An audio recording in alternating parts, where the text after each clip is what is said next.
Alright, Canada, what just happened in our politics? Grab your coffee, sit down, and listen up. Because what we've just witnessed in Ottawa is anything but ordinary. Big news just dropped. Mark Carney, the so-called financial expert that many Liberals have been hyping up as the next big thing, just had a total outburst. Why? Because Pierre Poilievre came out on top in the final federal election recount, gaining 6 more seats. Yes, you heard that right. Not only did Pierre hold the lead, he expanded it, securing his win and leaving Carney and his supporters stunned and scrambling. Now picture this, it's a calm June evening in Ottawa. Parliament Hill is still lit up, staffers are running around, and the media is waiting on results. Then, bam, it happens. The final recount confirms, 6 more seats go to the Conservatives. Over at Pierre's headquarters, people are already celebrating, early. Champagne? Probably popped. Cheers? Absolutely. And somewhere not too far away, inside the PMO, Carney was reportedly losing it. Sources say Carney was furious, storming through hallways, talking to himself, upset about voting issues, and a confusion at the polls.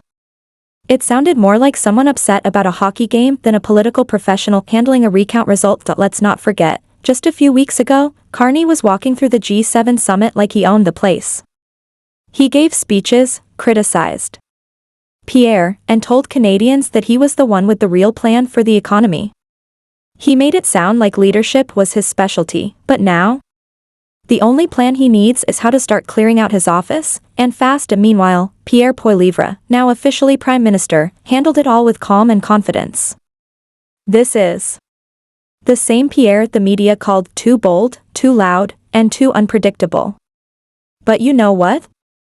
Canadians saw through it. They're done listening to career bankers and political elites trying to run the country from boardrooms and cocktail parties. They're fed up. Fed up with soaring grocery prices. Fed up with outrageous housing costs. Fed up with policies that feel more like punishment than progress, and most of all, they're tired of the carbon tax making life harder for working families, while people in high places keep benefiting. Let's be honest, once those final 6 seats were counted, it was no longer close.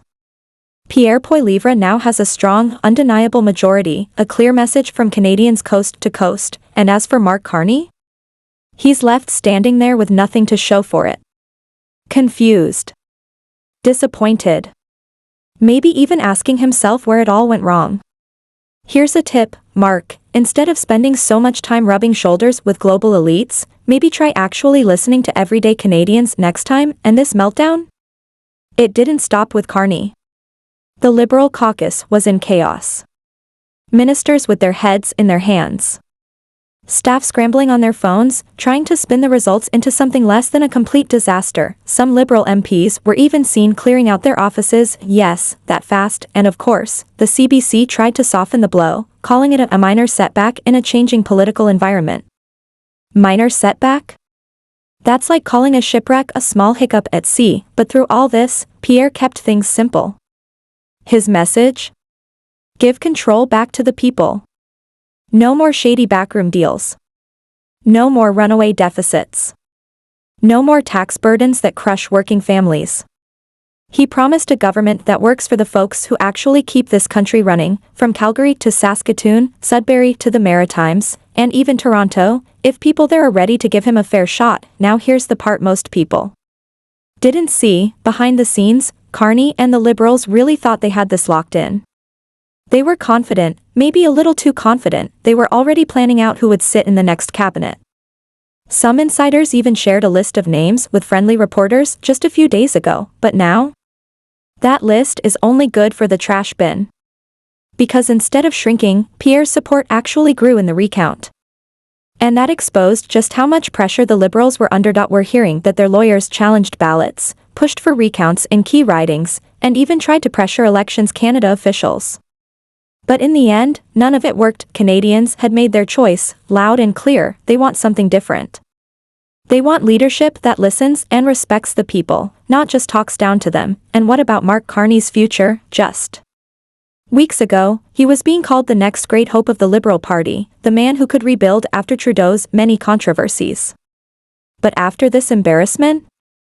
Insiders are now quietly saying that Carney's leadership dreams might be over. One Liberal MP was even overheard saying, "We bet the farm on Mark, and he couldn't even deliver the barn." That one had to sting. Meanwhile, Prime Minister Pierre Poilievre has been all over the country. Holding town halls. Shaking hands. Actually listening to the people who elected him. What really won this election? Honesty and authenticity. Canadians aren't easily fooled. They know when someone's just talking to impress, and when someone actually means what they say. And Pierre Poilievre? He stood firm for lower taxes, smaller government, and freedom, the kind of values that matter to real people across this country. Of course, the media establishment didn't take the loss well. Within hours, headlines were flooding in, a major blow to Liberal progress, stunning defeat for Carney. What went wrong? Well, here's what went wrong. Canadians are tired. Tired of policies that raise the cost of living. Tired of political promises that never help regular people.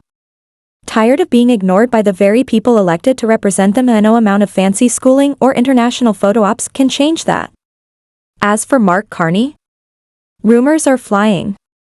Some say he's thinking of heading back to London, or maybe even looking at a quiet job with the IMF.